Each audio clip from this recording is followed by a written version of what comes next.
Hi everyone, स्वागत है आपका अचीवर्स ऑनलाइन क्लासेस में। और हम अपनी प्रैक्टिस सीरीज को कंटिन्यू करते हैं।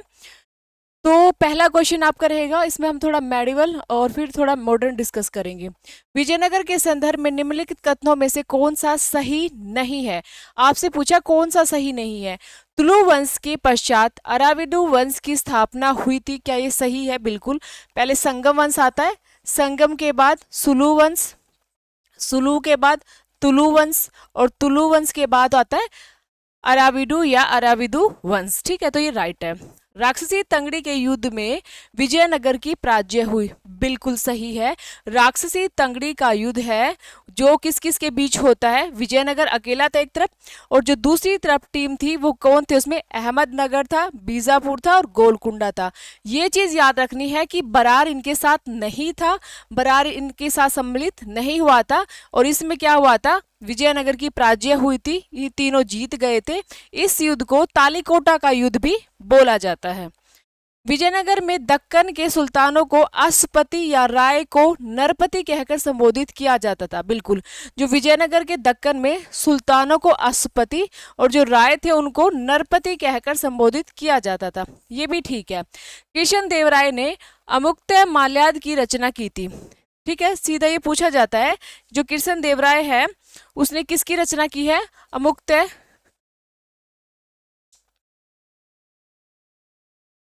अमुक्तमाल्याद की। ठीक है, और ये रचना जो है तमिल भाषा में है, पर ये गलत है। ये तो ठीक है भी, इसने अमुक्तमाल्याद की रचना की है पर तमिल में नहीं की थी, तेलुगु में की थी। तो इसका पूछा गया कौन सा सही नहीं है, तो आपका डी ऑप्शन सही नहीं है। तो यहाँ पे क्या आएगी? तेलुगु आएगी। बाकी तीनों ऑप्शन याद रखना। किस वंश के बाद कौन सा वंश आता है, फिर याद रखना आपको राक्षसी तंगड़ी का युद्ध में किसकी पराजय होती है, कब होता है? 1565 में होता है। इसको तालीकोटा का युद्ध भी बोलता है। एक तरफ विजयनगर था और जो दूसरी तरफ टीम थी उसमें अहमदनगर, बीजापुर और गोलकुंडा थे। ठीक है, बरार इसमें सम्मिलित नहीं था। पूछ लेते चार ऑप्शन देके कौन इसमें सम्मिलित नहीं था। उसके बाद नेक्स्ट चलते हैं। निम्नलिखित कथनों पर विचार कीजिए। अमर नायक प्रणाली विजयनगर की राजनीतिक खोज थी। बिल्कुल, ये अमर नायक प्रणाली या अमर नायक सैनिक कमांडर हुआ करते थे। ये एक राजनीतिक खोज थी। अमर नायकों के पद वंशानुगत होते थे। इनका स्थानांतरण नहीं किया जा सकता था, इनका स्थानांतरण किया जा सकता था इन पर कंट्रोल करने के लिए। ठीक है, तो सीधा यही गलत हो जाता है। अमर नायक प्रणाली में दिल्ली सल्तनत की एकता व्यवस्था के गुण विद्यमान देते हैं। बिल्कुल, इनको वो जमीन दी जाती थी ना इन लोगों को, तो ये थोड़ी एकता व्यवस्था इसके अंदर आ जाती है। कृष्ण देव राय ने स्वयं को यवन राज्य की स्थापना करने वाला कहा है। कृष्ण देव राय ने स्वयं को यवन राज्य की स्थापना करने वाला कहा है। तो इसमें आपके साथ ऑप्शन जाएगा 1, 3 और 4। 1, 3 और 4 ये वाला ऑप्शन इसके साथ जाएगा। तो ये सारे ऑप्शन ठीक है। ये कृष्ण देव राय स्वयं को यवन राज्य की स्थापना करने वाला कहता है। अमर नायक प्रणाली में दिल्ली सल्तनत की जो एकता के गुण है वो विद्यमान होते हैं, दिखाई देते हैं। अमर नायक का पद वंशानुगत था पर इनको स्थानांतरण भी किया जा सकता था। ठीक है, उसके बाद नेक्स्ट चलते हैं। निम्नलिखित में से किस यात्री ने अपने वृत्तांत में लिखा कि विजयनगर साम्राज्य रोम जैसा विशाल प्रतीत होता है? Domingo Paes. डोमिंगो पेस, ठीक है, ये विजयनगर साम्राज्य की यात्रा पे आया था और इसने लिखा है कि जो विजयनगर साम्राज्य वो रोम जैसा विशाल दिखता है। ठीक है, निकोलो कोंटी इतावली से, ये भी विजयनगर में आया था। अब्दुल रज्जाक फारस से, और अफनासी निकितन ये रूस से यात्री थे। ठीक है, ये रूस से थे, फारस से था, इतावली था, और ये आपका डोमिंगो पेस। ये सारे के सारे चारों के चारों कहाँ आए थे? यात्रा करने या फिर विजयनगर के दौरे पर आए थे। ठीक है, सूर्यास्त का नियम किससे संबंधित है? सूर्यास्त का जो नियम है वो किससे संबंधित है? सूर्यास्त का नियम इस्मरारी, मालवाड़ी, रेतवाड़ी और इस्मरारी या मालवाड़ी, इनसे बता दीजिए आप किससे संबंधित है। ये पहले भी लास्ट ईयर के एग्जामों में आया हुआ है। सूर्यास्त का जो नियम है वो इस्मरारी, जिसको स्थायी बंदोबस्त भी कहा जाता है, इससे संबंधित है। ओनली आपका 1। इसका सूर्यास्त नियम का अर्थ होता है कि अगर आपको टैक्स देना है तो आपके लिए दिन समय निश्चित किया जाएगा।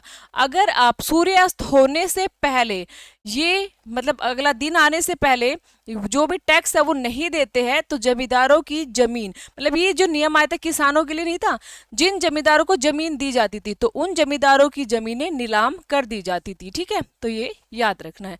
इस्तेमरारी इसी को ही स्थायी बंदोबस्त भी या परमानेंट सेटलमेंट भी कहते हैं। नेक्स्ट है Manchester cotton company. Manchester cotton company की स्थापना कब होती है? 1859 में मैनचेस्टर कॉटन कंपनी की स्थापना होती है।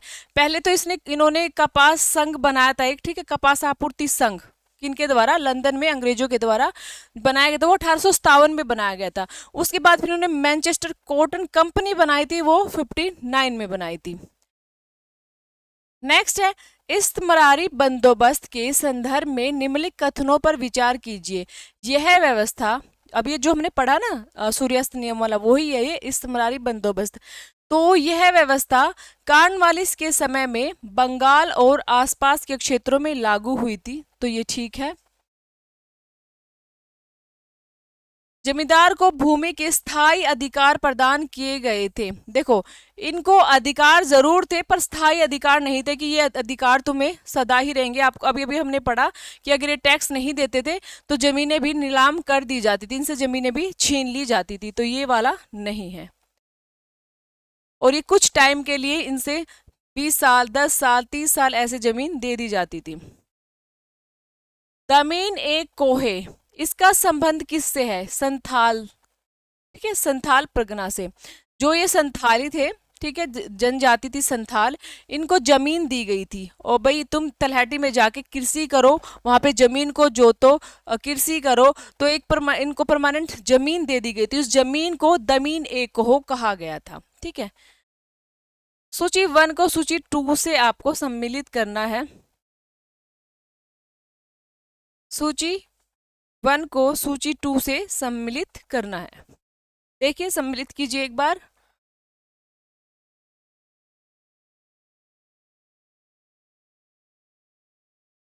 तो सोचा भाई आपने क्या है इसके अंदर? दिल्ली में हम पढ़ते हैं निकलसन और हडसन, ये दिल्ली के अंदर थे। कानपुर, कानपुर कैंपवेल, ठीक है।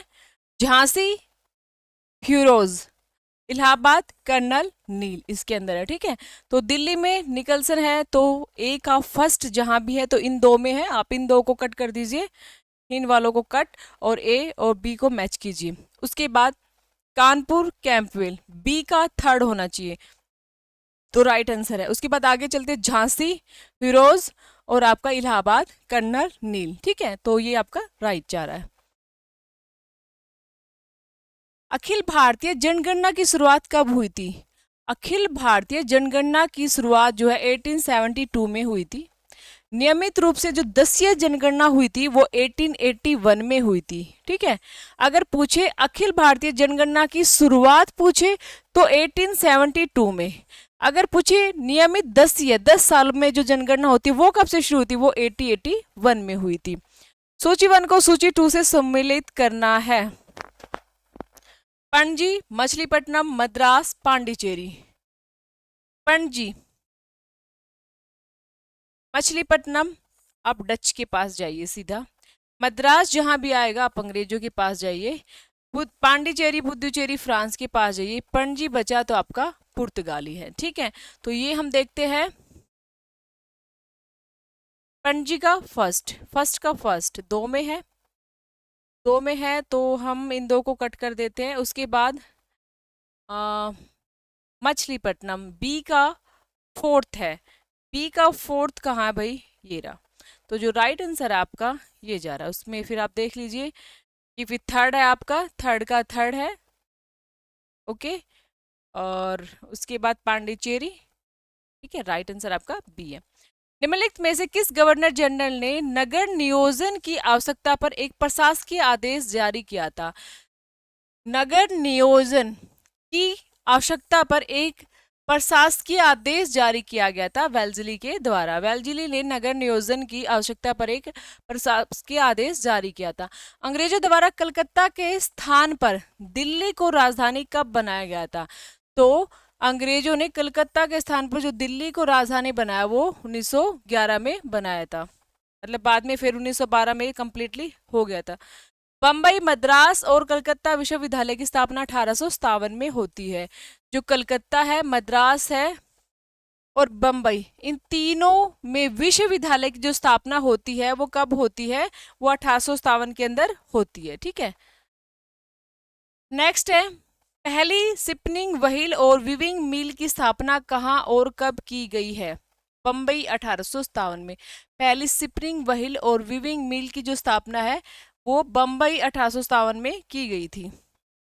नेक्स्ट है, बाल गंगाधर तिलक, विपिन चंद्र पाल और लाला लाजपत राय के संदर्भ में कौन सी विचारधारा सही है वो बतानी है। ये नेता बंगाल के स्वदेशी आंदोलन से उभरे थे, बिल्कुल यहाँ से ही इनको, मतलब 1905 में जब बंग बंग आंदोलन हुआ था और उसके बाद ही इनकी जो विचारधारा है ज्यादा सामने आई थी। ये तीनों लाल पाल बाल के नाम से जाने जाते हैं, ये भी ठीक है। ये तीनों नेता उदारवादियों के समर्थक थे, ये बिल्कुल भी नहीं है, ये तो उग्रवादियों के समर्थक थे, तो ये गलत है। और 1 और 2 सही है, तो राइट आंसर है आपका 1 और 2, जिसमें आपका ये क्या बोलते हैं, लाला लाजपत राय है, बाल गंगाधर तिलक है और विपिन चंद्र पाल है। विपिन चंद्र पाल तो कहाँ से है? बंगाल से है। लाला लाजपत राय कहाँ से? पंजाब से है। बाल गंगाधर तिलक कहाँ से है? महाराष्ट्र से है। तो ये तीनों साथी। गांधी जी के संदर्भ में निम्नलिखित पर विचार कीजिए। अहमद मील, चंपारण, रोलेट एक्ट, खेड़ा। देखिए, सबसे पहले चंपारण है 1917 में, ये ठीक है। इन दो में और इन दो में थोड़ा सा विवाद रहता है क्योंकि दोनों ही 1918 में हुए थे। 1918 में, पर एनसीईआरटी जो है पहले अहमदनगर मिल हड़ताल को मानती है क्योंकि फरवरी 1918 में हुई थी और फिर मार्च में जो है खेड़ा सत्याग्रह हुआ था। खेड़ा सत्याग्रह मार्च में हुआ था। तो पहले क्या आ रहा है आपका? पहले नंबर पे आपका सेकंड, फर्स्ट, फोर्थ, फिर 1919 में आपका रोल्ट एक्ट के विरुद्ध अभियान आया था, जो जलियांवाला बाग हत्याकांड हुआ था। रोलेट एक्ट के संदर्भ में निम्नलिखित कथनों पर विचार कीजिए और यह सर सिडनी रोलेट की अध्यक्षता वाली, क्या विचार करना है कि जो रोलेट एक्ट आया था यह सर सिडनी रोलेट की अध्यक्षता वाली समिति की संस्तुति का आधार पर लाया गया था। बिल्कुल ठीक है, ये सिडनी की जो रोलेट, इसी के नाम पर ही ये रोलेट एक्ट था, तो इस सिडनी की अध्यक्षता में ही आया था। इसके विरोध में जलियांवाला बाग में सभा एकत्रित हुई थी, जो एक निर्दयी घटना मानी जाती है। ठीक है, और ये दोनों ही राइट है, तो 1 और 2 दोनों ही सही है। लाहौर अधिवेशन के संदर्भ में निम्नलिखित कथनों पर आपका विचार क्या है? ये दिसंबर 1929 में संपन्न हुआ। इसके अध्यक्ष वल्लभ भाई पटेल थे। इसमें पूर्ण स्वराज्य की घोषणा की गई थी। तो भाई 1 और 3 आपका राइट है, 1 और 3। इसके अध्यक्ष वल्लभ भाई पटेल नहीं थे, जवाहरलाल नेहरू थे, तो आपका ये वाला राइट है और सेकंड वाला आपका गलत है। सूची 1, सूची 2। महात्मा गांधी द्वारा नोआखली के हिंसाग्रस्त इलाकों का दौरा किया गया था। ये कब हुआ था? जब भारत का विभाजन हो गया था। तो भारत का विभाजन हो गया था, मतलब स्टार्टिंग जो हुई थी तब की बात है। कांग्रेस मंत्रिमंडलों का त्यागपत्र, बारदोली, किसान और चंपारण। चंपारण अभी हमने पढ़ा 1917 में, ठीक है, और बारदोली किसान वाला 1928 में। कांग्रेस ने जो त्याग पत्र दिया था द्वितीय विश्व युद्ध के बाद, हमने पढ़ा है इसको कि भाई इनको बिना पूछे ही भारतीयों को युद्ध में खचेड़ लिया गया था, तो इसलिए कांग्रेस ने क्या कर दिया था? त्याग पत्र दे दिया था। महात्मा गांधी द्वारा जो नौखली में हिंसाग्रस्त इलाके के दौरे किए गए थे वो 1946 में आएगा यहाँ, ठीक है। नेक्स्ट है, हिंदू महासभा की स्थापना कब होती है? हिंदू महासभा की स्थापना 1915 में होती है, ठीक है। 1915 में हिंदू महासभा की स्थापना जो है वो 1915 में होती है। ये एक हिंदू संस्था थी जो हिंदुओं में जाति धर्म को लेकर जो चीजें उठ रही थी उनको दूर करके एकता स्थापित करने के पर्पज से ये आई थी, ठीक है।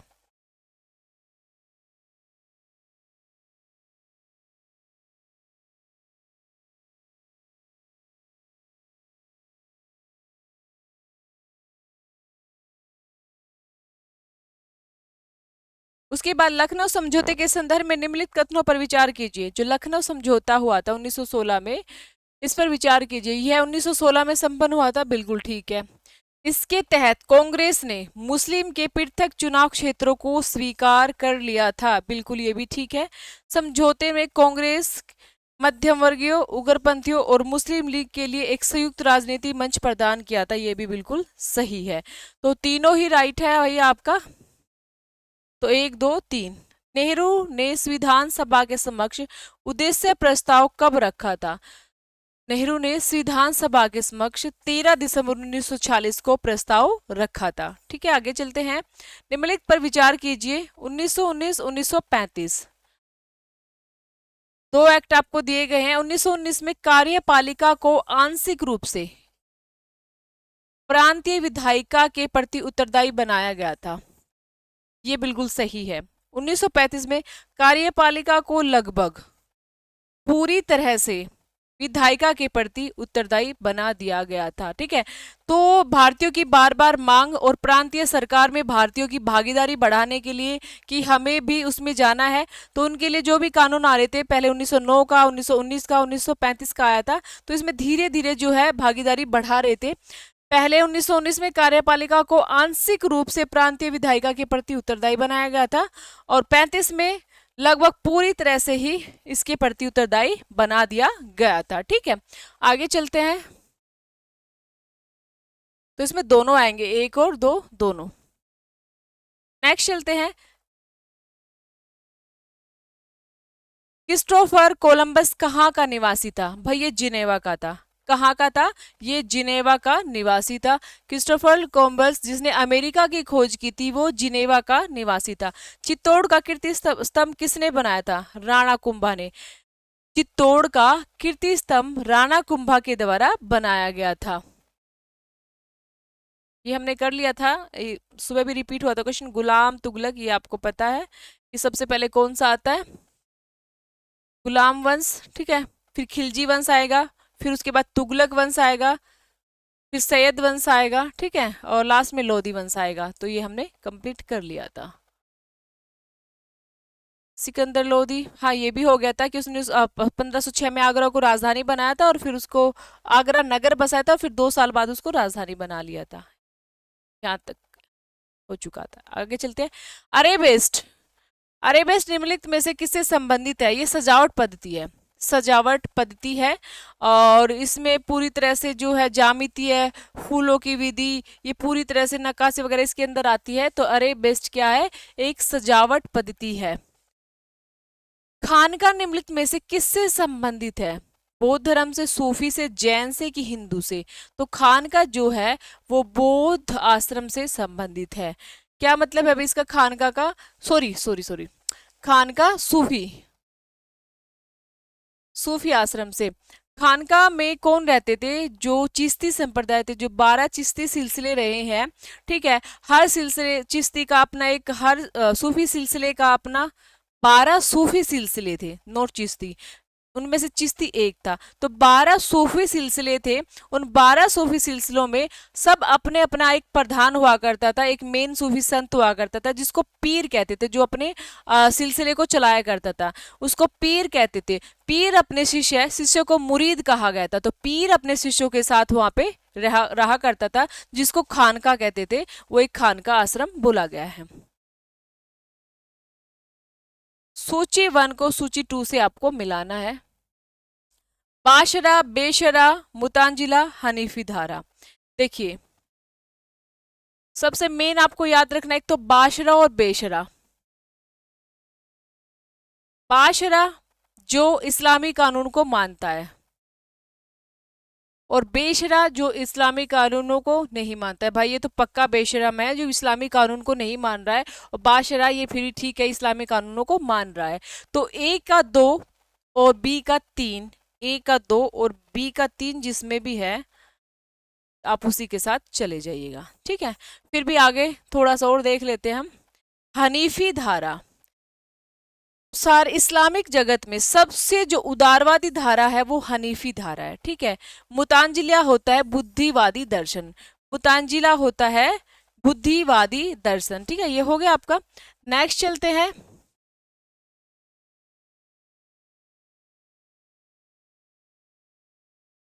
आ जाइए। इसमें आपको दो तो जरूर आते होंगे ऑप्शन।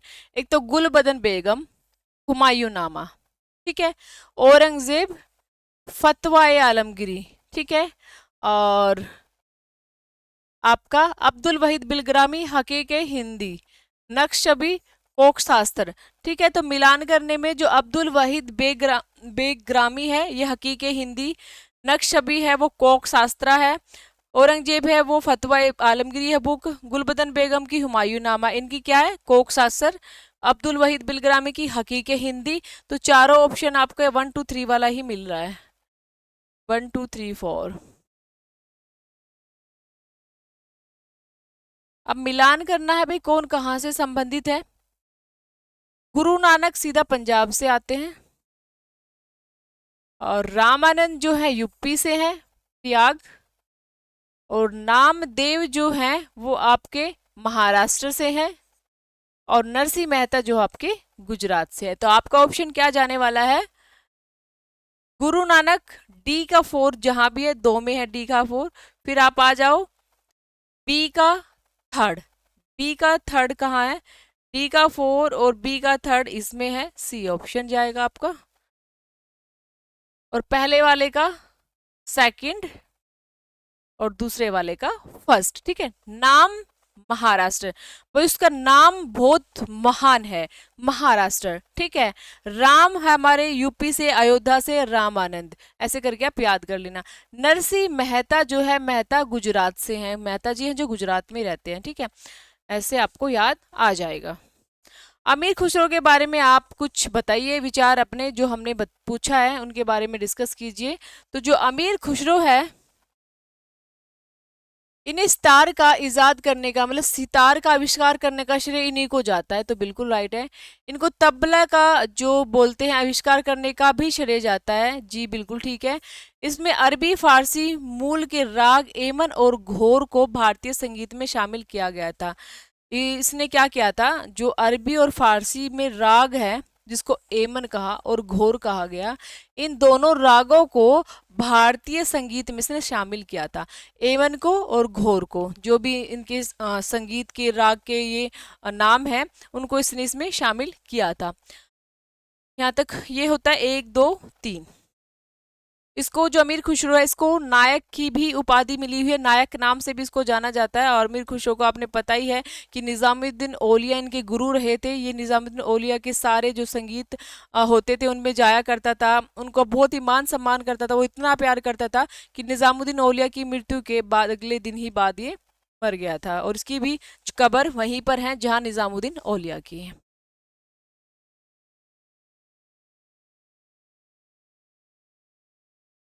मलिक मोहम्मद जायसी, पद्मावत, ये सभी को पता होगा, ठीक है। कलहन की राजतरंगिणी। अब आप एक के साथ जा सकते हैं, डी का थर्ड जहां है 2 में है, तो वही सी का सॉरी डी का थर्ड है और वही सी का फर्स्ट होगा। सी का क्या होगा, फर्स्ट होगा। डी का थर्ड और सी का फर्स्ट होगा, तो ये आपका ऑप्शन जा रहा है ये वाला। फिर पहले का सेकंड और सेकंड का फोर्थ, पहले का सेकंड विज्ञानेश्वर की मिताक्षरा सभी को पता है, और फकीरुल्लाह खान की राग दर्पण। हो गया।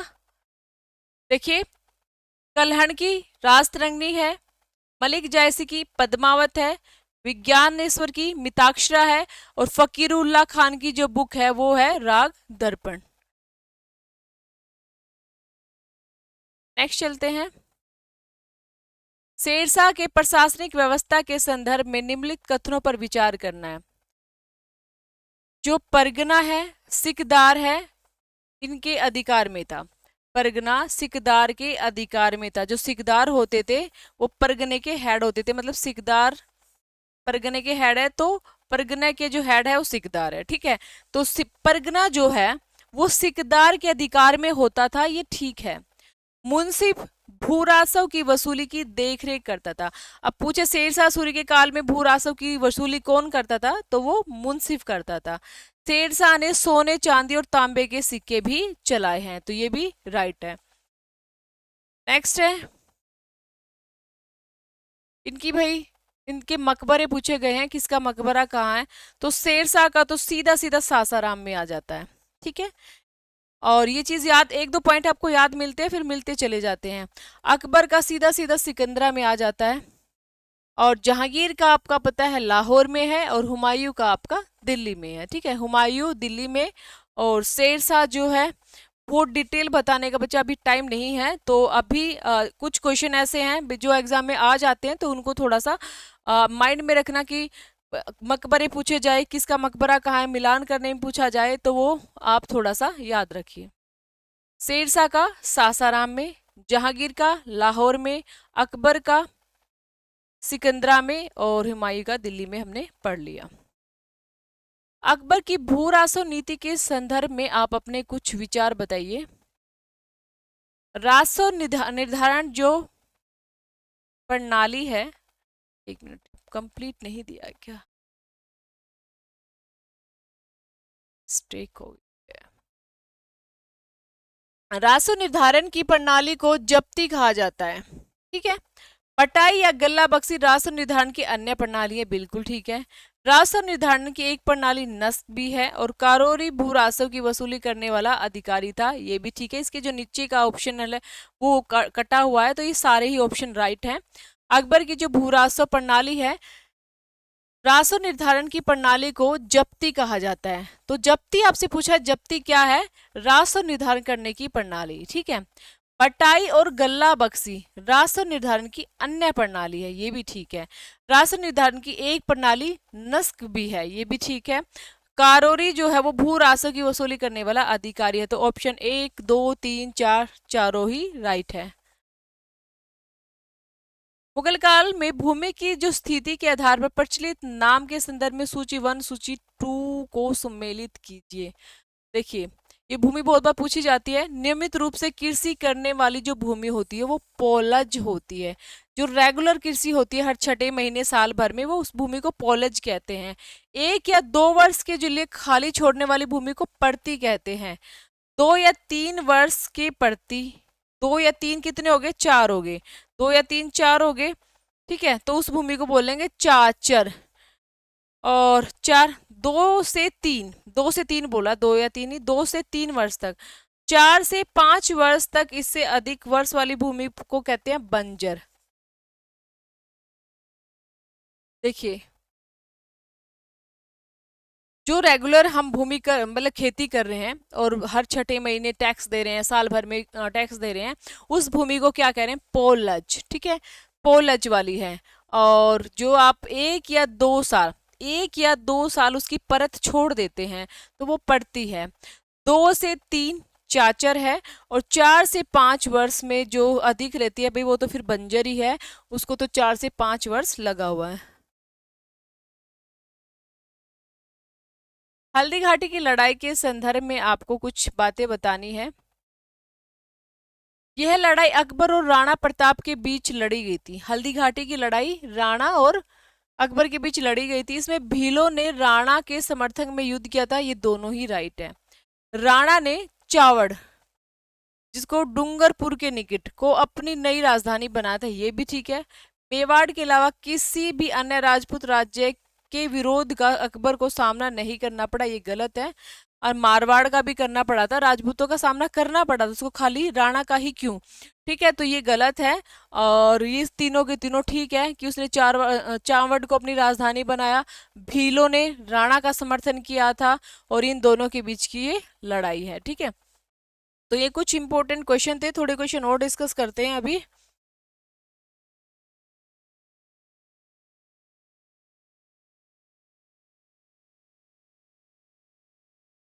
देखिए मैं कुछ क्वेश्चन आपको बता रही हूँ, क्या पता एग्जाम में आपको मिल जाए, तो एक थोड़ी सी रीडिंग ले लेते हैं। एक तो पूछा जाए ना जी, जो यूरोपीय व्यापारी होते हैं वो नील का व्यापार कहाँ से करते हैं।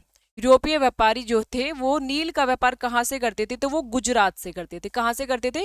गुजरात से करते थे। ये चीज आपको याद रखनी है कि नील का जो व्यापार है वो कहाँ से होता था, गुजरात से हुआ करता था। ठीक है।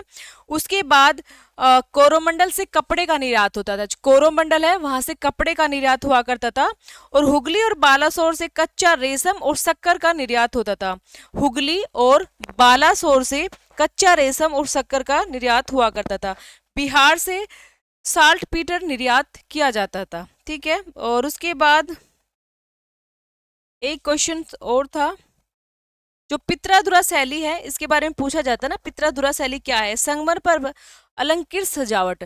संगमर पर जो जो संगमरमर का पत्थर होता है उस पर जो अलंकृत सजावट होती है उसको पित्रादुरा शैली कहते हैं। जो हमने शाहजहां के टाइम में पढ़ी है ना, वही वाली पित्रादुरा शैली है। ठीक है। उसके बाद नेक्स्ट आपसे पूछा जाए, निशात बाग कहाँ पे है? निशांत बाग तो कश्मीर में है। शालीमार बाग पूछे तो लाहौर में है। और पिंजौर बाग पूछे तो ये पंजाब में है। ठीक है। पिंजौर वाला पंजाब में है, शालीमार कश्मीर में है और निशात बाग जो है वो लाहौर में है।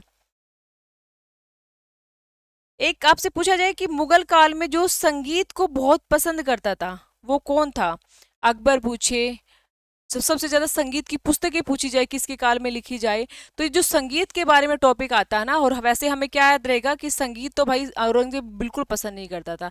तो सबसे ज्यादा जो बुक्स है वो औरंगजेब के समय में ही लिखी गई थी। और औरंगजेब वीणा वादक था, जैसे अकबर नगाड़ा बजाता था ना, ऐसे ही वीणा बजाता था औरंगजेब। तो ये पॉइंट आपको याद रखना है। और जो ग्वालियर का प्रसिद्ध तानसेन था वो अकबर के समय में था। और भारतीय संगीत पर सबसे ज्यादा जो पुस्तकें सॉरी बुक्स लिखी गई है फारसी भाषा में, और संस्कृत में नहीं, फारसी भाषा में, वो औरंगजेब के समय में ही लिखी गई है। ठीक है।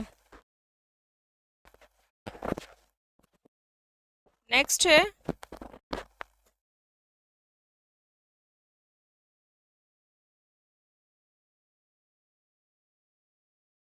वली अहद किसको कहा गया? जो वली अहद कहा जाता है वो किसको कहा जाता है? वली। वली जो उत्तराधिकारी होते हैं उनको वली कहा जाता है। तो वली अहद का कहीं भी जिक्र करे तो उत्तराधिकारी का नाम आपका आएगा वली अहद। ठीक है। उसके बाद नेक्स्ट है एक क्वेश्चन और,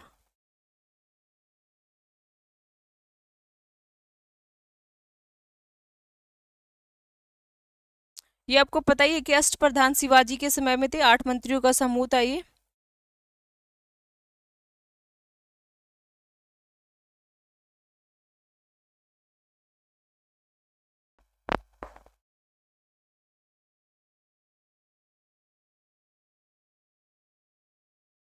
देखिए जितना भी आपका हो सके, जितना आपने पढ़ा है एग्जाम वहीं से आ जाए तो अच्छा ही है।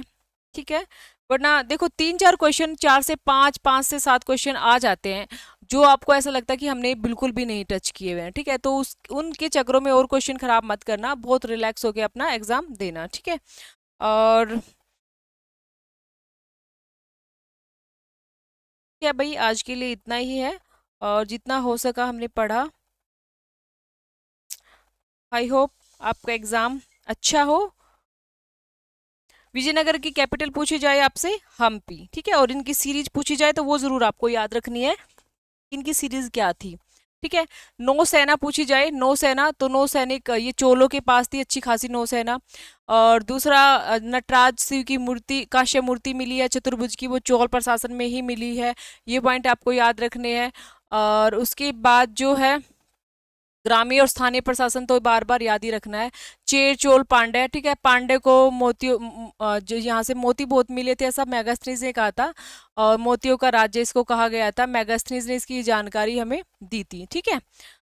तो ठीक है भाई, बेस्ट ऑफ लक और ध्यान से पढ़ो आज। उसके बाद टाइम से सो जाना और फिर रिलैक्स करना। Okay, bye bye.